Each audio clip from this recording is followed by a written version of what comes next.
So good afternoon all of you. Afternoon तो जैसा मैंने आप लोगों से प्रॉमिस किया था कि we will also be making videos of mathematics also, हम मैथ्स के भी वीडियोस बनाएंगे। मैथ्स में मैं आप लोगों को पढ़ाता हूँ, दो सब्जेक्ट मेनली में पढ़ाता हूँ, एक इंग्लिश पढ़ाता हूँ, एक मैथ्स पढ़ाता हूँ।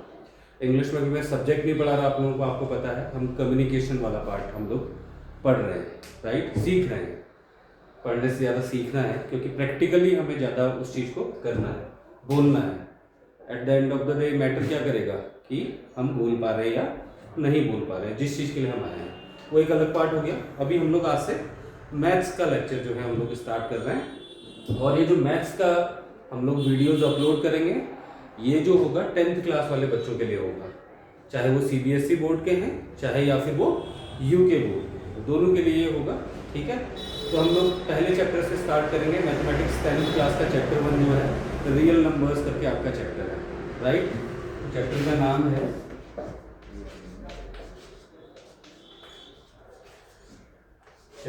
आपका रियल नंबर्स, ठीक है।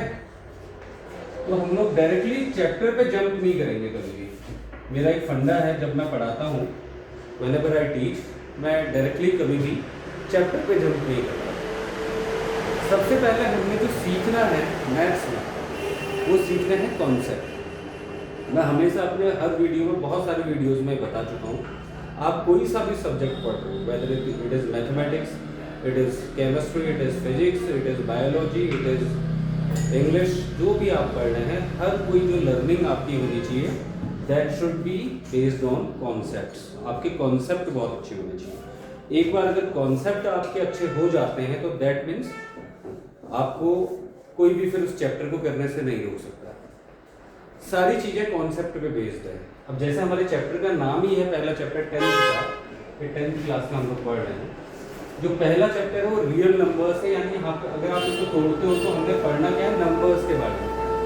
तो बेसिक चीज़ तो ये होगी कि इसमें हम नंबर्स को पढ़ेंगे, और नंबर मुझे उम्मीद है कि आप लोग पहले भी 8th क्लास में 9th क्लास में पढ़ चुके होंगे। इसको हम दोबारा से फाउंडेशन से स्टार्ट करेंगे, तो मैं बार बार बोल रहा हूँ कॉन्सेप्ट अच्छा होना ज़रूरी है। If your concepts are good, अगर वो अच्छे हैं, that means you are going to kill the exam. ये श्योर है कि you will be getting good marks in the examination, as well as आगे के लिए जो आपकी फाउंडेशन है वो बहुत अच्छी है। तो हमेशा ऑलवेज रिमेंबर कि आपके जो कॉन्सेप्ट होने चाहिए वो बहुत अच्छे होने चाहिए। अगर आप कॉन्सेप्ट में लैग कर रहे हो, कहीं पे आपके बेसिक कॉन्सेप्ट अच्छे नहीं है, तो दैट मीन्स आपको वो चैप्टर समझ में नहीं आएगा। तो मैं डायरेक्टली पहले चैप्टर पे जंप नहीं करूँगा, ये मेरी आदत है। मैं कोई भी सब्जेक्ट पढ़ाता हूँ पहले मैं उसके कॉन्सेप्ट को समझाता हूँ। अंग्रेजी में भी आप लोग पढ़ते ही हैं मेरे से, तो मैं पहले कोशिश करता हूँ कि जो उसका बैकग्राउंड है, कैसे वो बना है, क्यों वो बना है, क्या उसकी फाउंडेशन है, वहाँ से हम लोग स्टार्ट करते हैं ऑलवेज। तो यहाँ पे भी हम वही करेंगे। चैप्टर का नाम है रियल नंबर्स। आपने पढ़े होंगे 8th में भी 9th में भी, लेकिन मैं आपको पहले स्टार्टिंग से लेके जाऊँगा। तो सबसे पहले हम लोग नंबर सिस्टम में जब पढ़ते हैं, तो अभी रियल नंबर को आप भूल जाओ थोड़ी देर के लिए। सबसे पहले हम स्टार्ट करेंगे नेचुरल नंबर से। किससे करेंगे? Natural numbers. अब ये नेचुरल नंबर्स क्या होते हैं पहले ये समझना बहुत ज़रूरी है, क्योंकि जब नंबर सिस्टम में आप लोग यहाँ से स्टार्ट करोगे, फिर जो और इसके पार्ट्स होते हैं और जो नंबर के टाइप होते हैं वो हम समझेंगे, तब जाके कहीं हम रियल नंबर्स पर पहुँचेंगे। क्योंकि इसी पे बेस्ड, ये बेसिक कॉन्सेप्ट पे बेस्ड है रियल नंबर्स। जब आपको इन नंबर्स के बारे में पता होगा कि यार नेचुरल नंबर क्या होता है, उसके बाद आपका इंटीजर क्या होता है, होल नंबर क्या होता है, रेशनल नंबर क्या होता है, पॉजिटिव इंटीजर क्या होता है, नेगेटिव इंटीजर क्या होता है, जब ये सारी चीज़ें आपको पता चलेंगी तो उसके बाद कहीं आप रियल नंबर को डिफाइन कर पाएंगे। तो मुझे उम्मीद है नेचुरल नंबर आपको पता होगा। नेचुरल नंबर की मैंने डेफिनेशन एक बार शायद आपको पहले भी कभी बताई थी जब आप स्टार्टिंग में आए थे, ऑल्दो हमने उस टाइम पे वीडियो रिकॉर्ड नहीं किया था, but I told you the definition of natural numbers. मैंने क्या बताया था? Numbers by which you can do the counting. Number जिसके द्वारा आप काउंटिंग कर सकते हैं उनको क्या बोलते हैं? नेचुरल नंबर बोलते हैं। हालांकि आपका 10th का है, बोर्ड एग्जामिनेशन है, तो I don't think so that they will be asking definition of natural numbers, but it is mandatory for you to understand कि हाँ नेचुरल नंबर होते क्या है, आपको पता होना चाहिए। अगर आपको नहीं पता है तो आगे का फिर आपका जो भी आप पढ़ने जा रहे हो, अगला नंबर सिस्टम में जो अगले नंबर्स के बारे में आप सीखने जाओगे, वो कहीं ना कहीं आप दिक्कत आएगी आपको, क्योंकि इसी को बेस बना के फिर हम एक ग्राफ भी बनाएंगे। उस ग्राफ से हम समझेंगे सबसे छोटा नंबर कौन सा होता है, बड़ा कौन सा होता है ना। इस टाइप के क्वेश्चन आते हैं कि क्या भाई हर कोई नेचुरल नंबर होल नंबर होगा, क्या होल नंबर नेचुरल नंबर होगा, क्या रेशनल नंबर तुम्हारा ये होगा वो होगा, इस टाइप के क्वेश्चन बहुत आते हैं, छोटे छोटे ऑब्जेक्टिव टाइप में आ जाते हैं क्वेश्चन, राइट। तो आपको समझना बहुत जरूरी है। तो नेचुरल नंबर की डेफिनेशन मैंने क्या बताई, I told you the definition of natural number and that is numbers by which you can do the counting, numbers जिनके द्वारा आप काउंटिंग कर सकते हैं। तो यानी वो नंबर्स क्या हो जाएंगे, वो नंबर हो जाएंगे लाइक आपके 1 2 3 4 अप टू इन्फिनिटी। इसको क्या बोलते हैं, ये जो मैंने 2 मार्क्स बनाए हैं ये सेट है, पूरा क्या है, सेट है। यानी नंबर सिस्टम को जब आप डिफाइन कर रहे हो तो नंबर्स को आप जब कलेक्टिव तरीके से दिखाते हो तो उसको सेट बोला जाता है। तो ये जो है, ये 2 जो मैंने बनाए हैं मार्क्स, ये है आपके सेट्स। इस सेट के अंदर हमने नंबर रखे हुए, ठीक है। तो ये सेट ऑफ नंबर्स हो गया, सेट ऑफ नेचुरल नंबर्स हो गया। देखो 1 2 3 4 आप काउंटिंग करते हो ना नॉर्मली। अगर मैं आपसे पूछूं क्लासरूम में कितने फैंस हैं तो आप काउंट करके बताओगे सर 1 2, सर 2 फैन, राइट। तो बेसिक डेफिनेशन क्या है, नेचुरल नंबर क्या है, जिस नंबर के थ्रू आप जो है काउंटिंग कर सकते हैं। आई होप आपको नेचुरल नंबर समझ में आया होगा। इसके बाद हम आगे पढ़ेंगे होल नंबर। अब जैसे उसका नाम भी डिफाइन कर रहा है, नाम है उसका होल। होल का हिंदी में मीनिंग क्या होता है, होल का हिंदी में मीनिंग क्या होता है, होल का हिंदी में मीनिंग होता है संपूर्ण। क्या होता है, संपूर्ण होता है। यानी अब देखो नेचुरल नंबर का जब मैंने सेट बनाया था तो नेचुरल नंबर के सेट में 0 मिसिंग है। क्या मिसिंग है, 0, क्योंकि मैंने क्या बोला, नेचुरल नंबर क्या होते हैं, the numbers by which you can do the counting, जिससे आप काउंटिंग कर सकते हो। तो 0 क्या है, 0 की वैल्यू तो 0 है, वो काउंटिंग में तो आएगा नहीं। भाई मैं बोलूंगा कितने पंखे हैं, 2 पंखे हैं, तो सर आप ऐसे तो ना बोलोगे कि 0 1 2, आप सिंपली कैसे बोलोगे 1 and 2, 2 पंखे।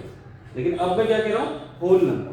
होल नंबर जहां पे आपने यूज कर लिया, होल का हिंदी में मीनिंग ही आपका संपूर्ण होता है। क्या होता है, संपूर्ण होता है। तो होल नंबर जब आप बोलेंगे तो होल नंबर में सारे नंबर्स आ गए, आपके 0 भी इंक्लूड हो गया। दैट मीन्स इसका सेट कैसे बनेगा, इसका सेट बन जाएगा 0 1 2 3 4 5 6 7 8 अप टू इन्फिनिटी। इन्फिनिटी का मतलब क्या हुआ, अनगिनत, काउंटलेस है ना। नंबर तो कितना बड़ा भी हो सकता है, नंबर तो बहुत बड़ा भी हो सकता है। तो अप टू इन्फिनिटी का मतलब ये अनगिनत बोलते हैं इसको हिंदी में। क्या बोलते हैं, अनगिनत, जिसकी काउंटिंग आप इमेजिन नहीं कर सकते, क्योंकि नंबर को आप अगर आगे बढ़ाते जाओगे तो अनगिनत ही नंबर होंगे, है ना। जैसे आप करते हो वंस, फिर हंड्रेड्स, फिर थाउजेंड्स, 10,000, है ना। इस तरीके से फिर आप लैक्स, 10 लैक्स, फिर आप पहुंचते हो आगे करोड़ में, फिर आगे अरब खरब। ये इस तरीके से जो कैलकुलेशन है ये आगे को नंबर्स के चलते रहते हैं। इसीलिए इन्फिनिटी का यूज हुआ। इन्फिनिटी मतलब अनगिनत, हमें लिखने की अब डिनोट करने की जरूरत नहीं है नंबर को एक एक करके। इन्फिनिटी मतलब आगे को नंबर ही है। आ रही बात समझ में। तो ये क्या हो गए, होल नंबर्स। होल में क्या आ गया, 0 भी इंक्लूड हो गया। यानी सबसे पहले मैंने आपको क्या बताया, नेचुरल नंबर। यानी नंबर सिस्टम में सबसे पहले हमने पढ़ा, इसको ध्यान रखना है जो मैं सीरियल वाइज लिख रहा हूँ। सबसे पहले नेचुरल नंबर आया, फिर आपका होल नंबर आ गया। अब तीसरा नंबर सिस्टम हम पढ़ेंगे, उसको बोला जाता है इंटीजर। क्या बोला जाता है, इंटीजर्स होते हैं इंटीजर्स। तो सबसे पहले नेचुरल नंबर आया, फिर होल नंबर आया, अब बारी आई आपकी इंटीजर्स की। किसकी बारी आई, इंटीजर्स की बारी आई। अब देखो इसको कैसे समझेंगे, पहले इसका सेट बनाता हूं, उसके बाद आपको समझाऊंगा मैं कहना क्या चाह रहा हूं। सेट से आपको ज्यादा बेहतर समझ में आएगा। तो हम लोग स्टार्ट करते हैं माइनस इन्फिनिटी से, let's say -3 -2 -1 0 1 2 3 up to infinity. अब ये सेट से, जो मैंने आपके सामने सेट रखा है इंटीजर्स का, इससे आपको क्या समझ में आ रहा है, आपको ये समझ में आया अभी तक नेचुरल नंबर में हमने पॉजिटिव नंबर पढ़े 1 2 3 4, होल नंबर में 0 1 2 3 4। लेकिन जैसे ही मैंने इंटीजर बोला, इंटीजर में मैंने नेगेटिव का साइन भी लगा दिया। जैसे मैं इसको एक एग्जांपल से समझाने की कोशिश करता हूँ। लेट्स से मैं एक शॉप को रन कर रहा हूँ, मैं एक दुकान चला रहा हूँ। अब दुकान में हर दिन तो एक जैसा होगा नहीं, हर दिन एक जैसा होगा नहीं होगा, कभी प्रॉफिट होगा तो कभी लॉस भी आपको बियर करना पड़ेगा, सहना पड़ेगा, देखना पड़ेगा, समझना पड़ेगा कि हाँ भाई मैं लॉस की कंडीशन में हूँ। हमेशा ऐसा तो होगा नहीं यार, business is not always same, वो हमेशा एक जैसा नहीं है, कभी पॉजिटिव है तो कभी नेगेटिव है। अब अगर मैं बोलूँ यार आज मैंने जो है 1000 रुपये का प्रॉफिट कमाया, तो दैट मीन्स वो क्या हो गया, +100 हो गया, सॉरी +1000 हो गया 1000 रुपये का प्रॉफिट। लेकिन किसी दिन ऐसा भी हुआ होगा जिस दिन मेरा थोड़ा मटेरियल खराब हुआ होगा, जो दुकान में रखा होगा, लेट्स से सब्जी है या कुछ भी है, कच्चा रॉ मटेरियल है, खराब हो जाता है ना, गर्मियों के दिनों में खासकर। तो हो सकता है सेल नहीं हुई, मटेरियल खराब भी हो गया, जो आपने इनपुट लगाया था पैसे का वो भी आप अर्न नहीं कर पाए, तो दैट मीन्स आपने बोला यार आज मुझे 2000 रुपये का नुकसान हो गया। आप बोलते हो ना, कई बार दुकानदारों को सुना होगा आपने, यार आज प्रॉफिट नहीं हुआ, लॉस हो गया। तो ये लॉस जो क्या है, ये माइनस साइन क्या दिखा रहा है भाई? अगर प्लस आपका इनपुट दिखा रहा है तो माइनस क्या दिखा रहा है भाई? आपका दिखा रहा है कि आपको लॉस हुआ है।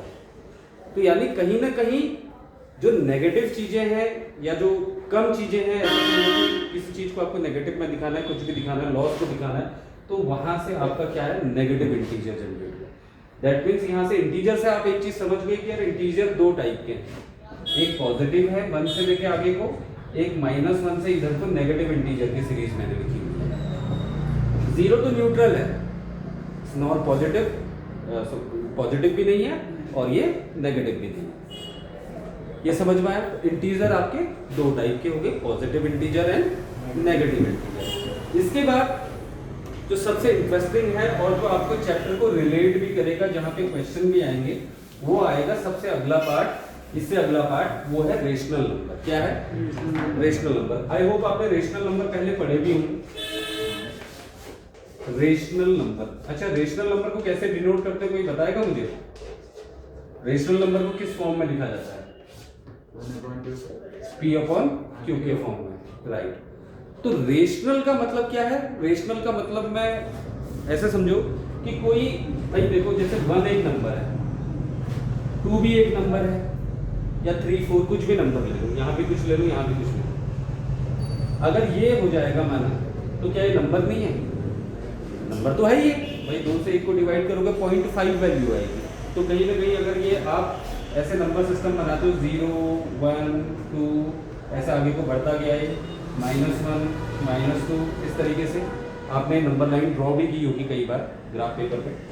तो 1/2 का मतलब क्या है? 1/2 को आप निकालोगे तो 0.5 आएगा। 0.5 क्या होता है? 0 और 1 के बीच में होता है कहीं पे। तो दैट मीन्स ये भी तो एक नंबर है, लेकिन इस नंबर की एक खासियत है कि जो रेशनल नंबर होगा ये ऑलवेज डिनोट किया जाएगा किसकी फॉर्म में? P/Q की फॉर्म में डिनोट किया जाएगा। P/Q की फॉर्म में डिनोट किया जाएगा। और एक कंडीशन और है कि यहाँ पर जो आपकी Q की वैल्यू होगी, मतलब जो हर की वैल्यू है, ठीक है ना, डिनोमिनेटर की जो वैल्यू है वो नॉट इक्वल टू क्या होगी? 0 होगी। अब ऐसा क्यों करा इन्होंने भाई? P/Q भी बोला इसको और Q is not equal to 0 भी लिखा। Q is not equal to 0 लिखने का इनका जो कंसर्न है, जो मतलब है, वो ये है, अगर ये 1/2 ना होके 1/0 हो जाता तो ये क्या हो जाता है? तो इन्फिनिटी हो जाता, इसकी कोई वैल्यू ही निकल के नहीं आती। आप समझ रहे हो मेरी बात को? इसकी वैल्यू निकल के नहीं आएगी, ठीक है ना। वो इन्फिनिटी बोल देते हैं उसको, या जिसको आप गणना नहीं कर सकते वो बोल देते हैं। लेकिन ये क्या, इसीलिए Q को 0 रखा गया है। 1/2 को आप सॉल्व करोगे तो 0.5 आएगा, तो कहीं ना कहीं वो नंबर लाइन में आप उसको ड्रॉ कर सकते हो, दिखा सकते हो। सिमिलरली अगर मैं नीचे जो 1/2 की जगह 1/0 कर दूं तो वो नॉन काउंटेबल हो जाएगा, अनकाउंटेबल हो जाएगा। समझ लो? तो हमेशा जो रेशनल नंबर होगा वो किसकी फॉर्म में होगा? P/Q की फॉर्म में होगा। यहां तक आई बात समझ में? अब जरूरी नहीं है कि P/Q हमेशा पॉजिटिव हो, नेगेटिव भी हो सकता है। जैसे मैंने P/Q बोला तो 1/2 या 2/3 3/8 कुछ भी हो गया आपका, लेकिन जरूरी नहीं है कि ये पॉजिटिव भी हो सकता है नेगेटिव हो, -3/6 -3/7 -4/9, ठीक है। तो पॉजिटिव हो चाहे नेगेटिव हो, लेकिन होगा P/Q की फॉर्म में, और Q की वैल्यू आपके नॉट इक्वल टू 0 के बराबर। यहां तक क्लियर है? देखो नेचुरल नंबर हमने सबसे पहले पढ़ा, उसके बाद हमने होल नंबर पढ़ा, उसके बाद हमने क्या पढ़ा? इंटीजर पढ़ा, उसके बाद हमने क्या पढ़ा? रेशनल नंबर पढ़ा। अब यहां से क्या मैं कहना चाहता हूं, जैसे क्वेश्चन पूछे जाते हैं या जूनियर क्लास में पूछे गए होंगे, लेकिन उसको एक बार रिवाइज कर लेते हैं, समझ लेते हैं मैं कहना क्या चाह रहा हूँ कि ये मैंने कहानी इतनी लंबी चौड़ी आपको सुनाई क्यों, जबकि ना आप ऑलरेडी पढ़ के आए हो इस चीज़ को। एक तो अगर पढ़ के आए हो माना आपका कॉन्सेप्ट अगर नहीं है तो वो स्ट्रांग होगा। दूसरा यहाँ से कभी छुटपुट क्वेश्चन बन जाता है, ऑब्जेक्टिव टाइप के क्वेश्चन बन जाते हैं, वो समझना है। अब देखो अब हम इसको समझेंगे, ठीक है ना। सबसे पहले नेचुरल, उसके बाद होल, उसके बाद इंटीजर, उसके बाद रेशनल। अब ये सीरीज बन गई है एक तरीके का, मैंने श्रृंखला जैसी बना दी। सबसे पहले मैंने क्या बोला, नेचुरल नंबर, ठीक है। सबसे पहले मैंने क्या बोला, नेचुरल नंबर बोला। उसके बाद मैंने क्या पढ़ाया तुमको, होल नंबर पढ़ाया। उसके बाद मैंने क्या पढ़ाया, इंटीजर। इंटीजर को जेड से डिनोट करते हैं, जेड और या फिर आई से, ठीक है। कैपिटल आई है, जेड से डिनोट किया जाता है। उसके बाद मैंने क्या पढ़ा दिया आपको, रेशनल नंबर, जो कि पी अपॉन क्यू की फॉर्म में है, आर समझ लो आप फिलहाल, ठीक है ना। आप ऐसे समझ लो। अब क्या है, इससे बड़ा ये मैंने पहले नेचुरल नंबर से शुरुआत क्यों की, नेचुरल नंबर से बड़ा होल नंबर, होल नंबर से बड़ा इंटीजर, इंटीजर से बड़ा रेशनल। अब सवाल कैसे पूछा जाएगा, देखो अगर आप ग्राफ या कुछ ऐसा बनाना चाहो तो कैसे आप बनाओगे। देखो सबसे नीचे आ गया तुम्हारा नेचुरल नंबर, उसके ऊपर आ गया तुम्हारा होल नंबर, उसके ऊपर आ गया तुम्हारा इंटीजर, और उसके ऊपर आ गया तुम्हारा रेशनल नंबर। यानी देखो रेशनल नंबर सबसे बड़ा है, यानी रेशनल नंबर आपका सबसे बड़ा है। अगर मैं पूछूं कि क्या इंटीजर रेशनल नंबर होगा तो क्या बोलोगे आप, होगा नहीं होगा, बिल्कुल होगा, क्योंकि रेशनल नंबर मैंने क्या बोला, ये सबसे बड़ा है। उसके बाद क्या आया, इंटीजर, क्या आ गया, इंटीजर। अब मैं आपसे पूछूं क्या हर इंटीजर होल नंबर होगा, तो आप क्या बोलोगे, होगा, क्योंकि होल नंबर नीचे है, होल नंबर छोटा है, इंटीजर बड़ा है, ठीक हो गया। उसके बाद आया होल नंबर, जो छोटे छोटे कभी आधे एक नंबर के क्वेश्चन बन जाते हैं, यहीं पे नहीं, बोर्ड एग्जाम में नहीं, कभी कंपटीशन में भी इस टाइप के क्वेश्चन आ जाते हैं, बेसिक क्वेश्चन। होल नंबर क्या हर नेचुरल नंबर होल नंबर होगा, बिल्कुल होगा, क्योंकि होल नंबर बड़ा है, नेचुरल नंबर छोटा है, ये सबसे छोटा होगा। लेकिन अब उल्टी ले चलो, इस सीरीज को उल्टा ले जाओ, मैं कहूँ हर नेचुरल नंबर होल नंबर होगा, तो आपका जवाब होगा सर नहीं होगा, क्योंकि नेचुरल नंबर सबसे छोटा है, उससे बड़ा होल नंबर है। हाँ, हर नेचुरल नंबर होल नंबर जरूर होगा, लेकिन हर होल नंबर तुम्हारा नेचुरल नंबर नहीं होगा। क्लियर हुआ? फिर मैंने बोला दूसरा एग्जांपल, क्या हर नेचुरल नंबर इंटीजर होगा, सर नहीं होगा, इंटीजर बड़ा होता है, नेचुरल नंबर छोटा होता है। हाँ, हर नेचुरल नंबर इंटीजर जरूर होगा, लेकिन इंटीजर आपका नेचुरल नंबर नहीं होगा। हर रेशनल नंबर क्या इंटीजर होगा, सर नहीं होगा। यानी कहने का मतलब क्या है, नेचुरल नंबर आपका रेशनल नंबर हो सकता है, होल नंबर आपका रेशनल नंबर हो सकता है, इंटीजर आपका रेशनल नंबर हो सकता है, लेकिन अगर उल्टा ले जाओगे तो रेशनल नंबर ना तुम्हारा इंटीजर होगा, ना तुम्हारा होल नंबर होगा। हर रेशनल नंबर मतलब ना तुम्हारा इंटीजर होगा, ना तुम्हारा होल नंबर होगा, ना तुम्हारा नेचुरल नंबर होगा। आई होप ये कॉन्सेप्ट आपको समझ में आया होगा, ठीक है। तो सबसे बड़ा रेशनल नंबर, ये याद कर लो, सबसे ऊपर रेशनल नंबर, फिर इंटीजर आ गया, इंटीजर के बाद होल नंबर आ गया, होल नंबर के बाद सबसे नीचे बेस में आपका नेचुरल नंबर।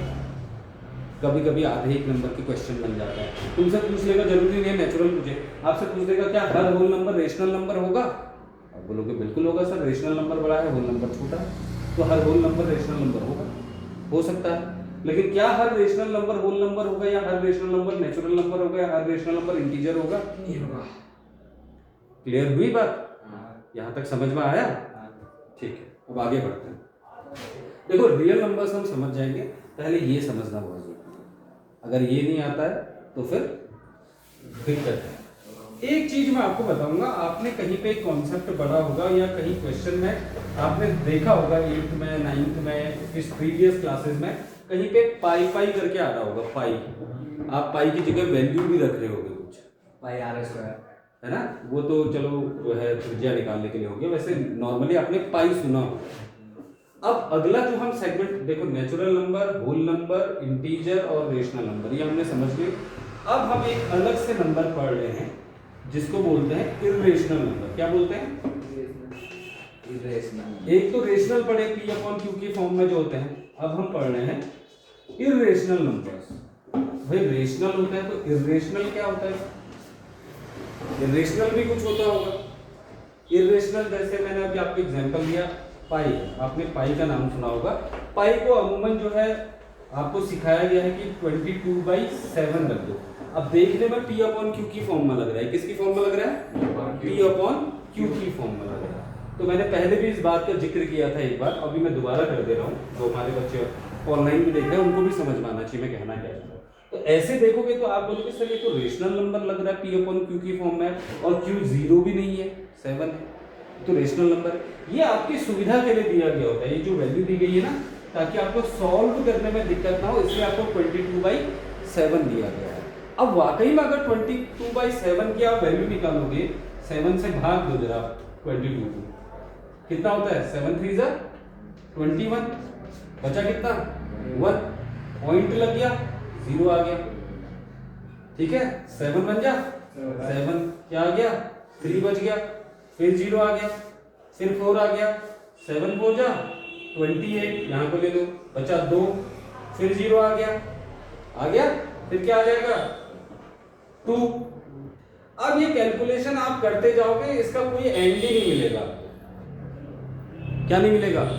कोई एंड ही नहीं मिलेगा। 3.14 डैश ये आगे को चलता जाएगा, खत्म ही नहीं होगा, ये कैलकुलेशन खत्म ही नहीं हो पाएगी।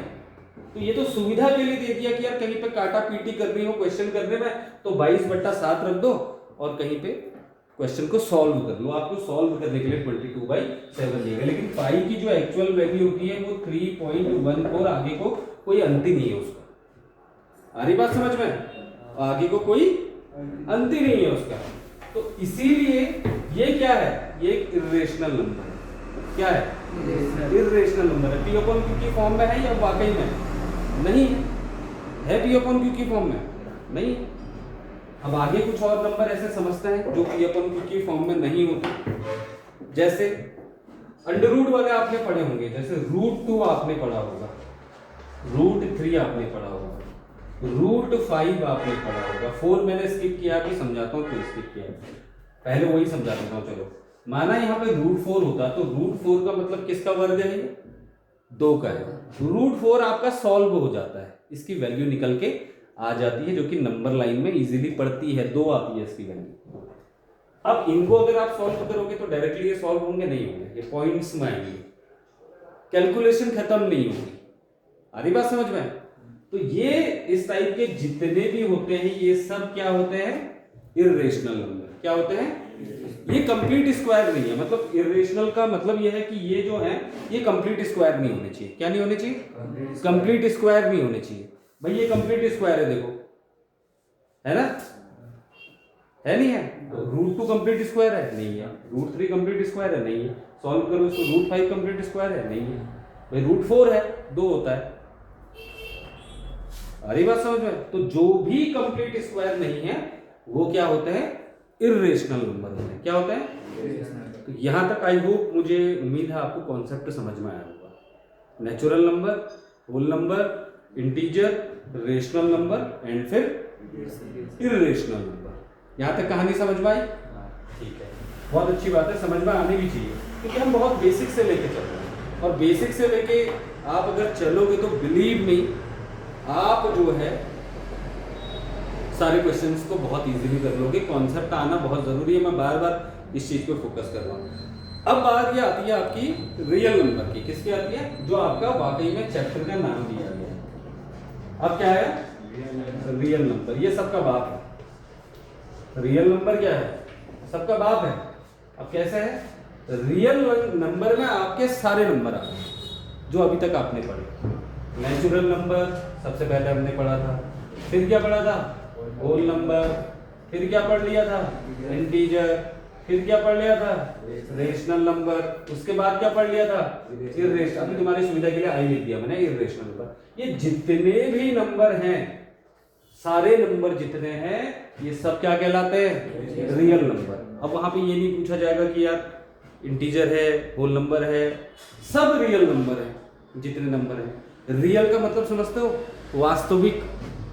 वास्तविकता में आपका हिंदी में जो पढ़ते होंगे बच्चों को चैप्टर का नाम भी वास्तविक संख्या लिखा होगा। वास्तविक का मतलब जो एग्जिस्ट करते हैं। भाई चाहे मैं 2 लिखूं या चाहे मैं 1/2 लिखूं, या चाहे मैं √2 लिखूं, भाई वास्तविक में ये नंबर है ना, नंबर तो है ये भी नंबर है, ये भी नंबर है, ये भी नंबर है, ये सब नंबर है, चाहे पॉजिटिव इंटीजर हो नेगेटिव इंटीजर हो, ये सब क्या है, सब रियल नंबर है। रियल नंबर इन सब का बाप हो गया, ये सारे बच्चे हो गए उसके, सब आ गए उसके अंदर।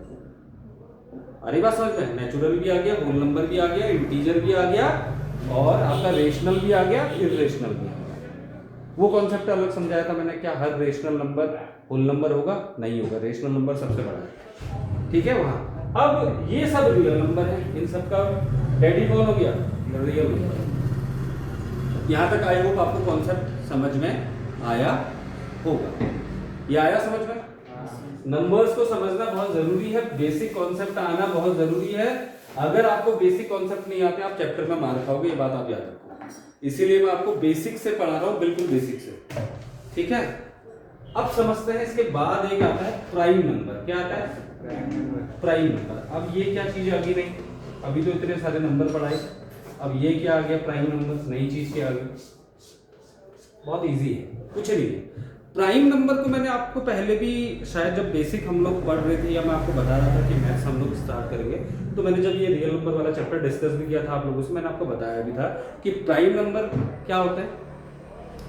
प्राइम नंबर वो नंबर होते हैं जो या तो खुद से डिविजिबल होते हैं, जिनका भाग या तो खुद से खुद में जाता है, या फिर एक से तो जाएगा ही हर किसी का। तो एक तो हो ही गया उसके डेफिनेशन में कि भाई प्राइम नंबर में एक तो आएगा ही आएगा, और साथ के साथ क्या आएगा, जो खुद से डिवाइड होता हो, अन्य किसी से डिवाइड ना होता हो। जैसे बता सकते हो आप मुझे प्राइम नंबर, बताओ। दो, बिल्कुल सही, क्योंकि दो का भाग है या तो खुद से दो में जाएगा या एक का जाएगा, और 3 हो गया, वेरी गुड। 4 हो सकता है, प्राइम नंबर नहीं हो सकता, क्योंकि 4 डिविजिबल है 2 से, 2 का भागा जाता है। फिर 5 आ गया, 6 नहीं होगा, 6 का भाग जाता है भाई, 2 से भी जाता है, 3 से भी जाता है, फिर क्या आ जाएगा, 7 आ जाएगा। फिर 8 भी नहीं होगा, 9 भी नहीं होगा भाई, 9 में 3 का भागा जाता है, 8 में 2 का भागा जाता है, 4 का भी जाता है, फिर 10 भी नहीं होगा, 11 होगा, फिर क्या होगा, 13 होगा।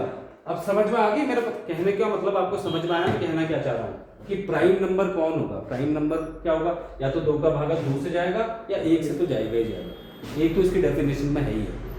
3, 5, 7, 11, 13 ये सारे क्या है, प्राइम नंबर। अब आगे को सोचते चलो, 13 हो गया है ना, 15 नहीं हो सकता, 14 नहीं हो सकता, 15 नहीं हो सकता, 16 नहीं हो सकता, 17 हो गया, ठीक है, 18 नहीं हो सकता, 19 हो गया, 20 नहीं हो सकता, 21 नहीं हो सकता, 22 नहीं हो सकता, 23 हो गया, 23।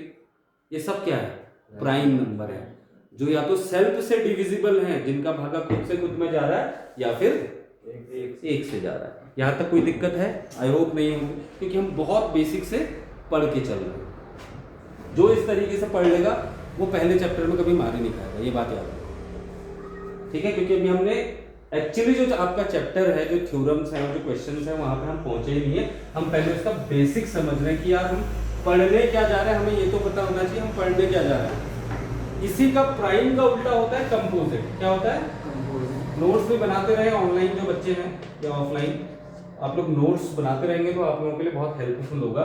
जब आप एग्जाम की तैयारी कर रहे होंगे उस टाइम पे एक झलक भी आप देख लेंगे तो मैं पढ़ाई इस तरीके से रहा हूँ कि आपको कोई डिफिकल्टी नहीं आने वाली। अब कंपोजिट क्या हो गया, कंपोजिट उल्टा हो गया, किसका, प्राइम का उल्टा हो गया। प्राइम में हमने क्या पढ़ा था, प्राइम में हमने पढ़ा था भैया जो नंबर खुद से डिविजिबल हो या एक से डिविजिबल हो। अब कंपोजिट में क्या होगा, प्राइम नंबर को छोड़ के जितने भी नंबर होंगे सब क्या हो जाएंगे, कंपोजिट नंबर हो जाएंगे भाई। जैसे क्या, 4, ठीक है, 6, 8, 9, 10, 12, ठीक है, 14, 15, 16, 18, 20, आगे को लेते चलो। यानी जो प्राइम नंबर नहीं है वो सब क्या हो गया, कंपोजिट नंबर हो गए। क्या हो गए, यहाँ कोई दिक्कत है, ठीक है ना। कोई कंपोजिट नंबर लिखो बोलोगे तो आप लिख भी देना, कोई दिक्कत नहीं है। आपको पता है कि भाई 4 है, 6 है, 8 है, 9 है, 10 है, 12 है, ठीक है, 14 है, 15 है, 16 है, 18 है, फिर 20 है, ऐसा आगे को सो ऑन। ये सब क्या है? कंपोजिट नंबर है, जो कि प्राइम नंबर के अपोजिट होता है। दैट मीन्स जो डिविजिबल है, कहने का मतलब है जिसमें किसी का भाग चले जाता है। प्राइम में खुद से जाएगा या 1 से जाएगा। आई होप यहाँ पे कंपोजिट नंबर में आपको कोई डिफिकल्टी नहीं होगी। अब आगे बढ़ते हैं को प्राइम। एक टर्म आती है, ये बहुत आप पहले चैप्टर में बहुत सुनोगे इसको, जहां पर बोला जाएगा कि प्रूव दैट √2 इज इरेशनल या √3 इज इरेशनल या √5 इज इरेशनल प्रोवाइडेड दैट आपको दिया गया है कि क्या है, P अपॉन Q है या √2 है, Q नॉट इक्वल टू 0 है और P और Q क्या है, को प्राइम है। या दिया गया होगा या आपको मानना पड़ेगा, जब आप प्रूव करोगे आगे की बात है, जब मैं चैप्टर पढ़ाऊंगा। फिलहाल को प्राइम समझ लो। को प्राइम क्या होता है? तो जब दो प्राइम नंबर को एक साथ लिख देते हैं ना, वो को प्राइम हो जाता है। प्राइम नंबर क्या पढ़े थे हमने? जिसका भाग खुद से खुद में जाता है या 1 से जाता है। जैसे मैंने लिख दिया 2 और 3, ये दोनों प्राइम नंबर है। देखो अब इन दोनों प्राइम नंबर को अगर मैं इकट्ठे लिख दूं तो क्या हो जाएंगे? को प्राइम हो जाएंगे। क्या हो जाएंगे? को प्राइम हो जाएंगे। आप कुछ भी ले लो, आप अगला ले लो 3 और 7 ले लो, ये भी को प्राइम है। आप 5 और 7 ले लो, को प्राइम है। आ रही है बात समझ में? को प्राइम है। आप आगे ले लो 11 ले लो, 13 ले लो, को प्राइम है। आप चाहो तो 2 और 13 ले लो, को प्राइम है। आ रही बात समझ में? तो को प्राइम का मतलब क्या हो गया कि जब दो प्राइम नंबर को आप एक साथ अरेंज करते हो, वो एक दूसरे के क्या हो जाते हैं? को प्राइम हो जाते हैं। यहां तक कोई डिफिकल्टी है? डिफिकल्टी है? अच्छा, इसमें एक चीज बताना भूल गया मैं। तो जो 0 और 1 होता है ना, 0 और 1 जिसको हम बोलते हैं, वो क्या है? वो ना प्राइम है ना कंपोजिट है। क्या है? ना प्राइम है, ना प्राइम नंबर है, ना कंपोजिट नंबर है। क्योंकि एक तो भाग दे ही रहा है ना, एक का खुद में तो जाता ही है, अन्य को भी तो दे रहा है वो भाग, तो वो प्राइम नंबर नहीं हो सकता, कंपोजिट भी नहीं है। अरे बात समझ में? तो 0 और 1 कभी आपसे पूछ ले कि यार 0 और 1 क्या प्राइम है या कंपोजिट है, तो आप बोलोगे वो प्राइम भी नहीं है, वो कंपोजिट भी नहीं है। आई होप यहां तक आपको ये बेसिक कॉन्सेप्ट समझ में आएगा। अब यहां से हम चैप्टर की ओर मूव कर रहे हैं। ये तो बेसिक कॉन्सेप्ट थे। नंबर से हमने नंबर सिस्टम में सबसे पहले हमने नेचुरल पढ़ लिया, होल नंबर पढ़ लिया, इंटीजर पढ़ लिया, फिर रेशनल पढ़ा। उसका एक ग्राफ में हमने समझा था कि कौन सबसे बड़ा है, कौन सबसे छोटा है, क्या क्या हो सकता है, क्या कौन सा नंबर कौन सा नहीं हो सकता, ये भी हमने पढ़ लिया। उसके बाद हम इरेशनल नंबर पे गए।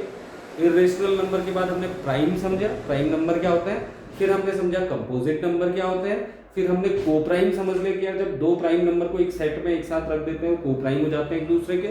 उसके बाद हमने लास्ट में अब ये समझ लिया कि 0 और 1 आपका ना प्राइम है ना कंपोजिट नंबर है। यहां तक आई होप आपको क्लियर होगा। अब अगला चैप्टर जो है, वाकई में जब हम चैप्टर में जाएंगे, प्राइम क्या होता है, प्राइम फैक्टर कैसे बनते हैं, वो हम स्टार्ट करने जा रहे हैं। तो वो हम स्टार्ट करेंगे इससे अगली वीडियो।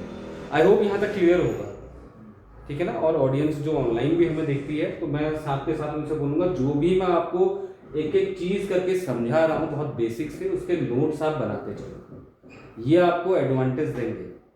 आप इसको रिवाइज करो, आपके कॉन्सेप्ट बहुत स्ट्रांग होंगे। कॉन्सेप्ट अगर अच्छा है तो चैप्टर को आप इजीली कर लोगे, कोई दिक्कत नहीं आएगी। ये मेरी गारंटी है। गारंटी से कोई नहीं पढ़ाता, लेकिन मैं कह रहा हूँ कि मेरी गारंटी है। अगर आप तन मन धन लगा के जिस तरीके से मैं कॉन्सेप्ट आपको समझा रहा हूँ, अगर इस तरीके से आप साथ के साथ नोट्स बनाते चलोगे, तो आप इस चैप्टर में कभी जो भी हम 10th की मैथ्स पढ़ेंगे, उसमें कहीं से कहीं तक आपको डिफिकल्टी आएगी नहीं। That is my guarantee. But applied condition क्या है?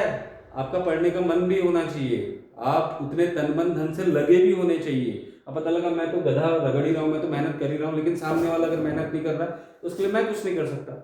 मेरा अटेम्प्ट ये रहता है कि आपको बहुत बहुत बेसिक से समझाऊं, ताकि आपके कॉन्सेप्ट कहीं दाएं से बाएं ना हो। तो अगले वीडियो में अब हम चैप्टर की ओर मूव करेंगे, जो आपका एक्चुअली चैप्टर कहता है, क्या कहता है, क्या करना होता है, उसमें हम अगले वीडियो में समझेंगे। आई होप यहां तक आपको क्लियर हुई होगी कहानी, ठीक है ना। Thank you so much. अगले उसमें फिर हम समझते हैं।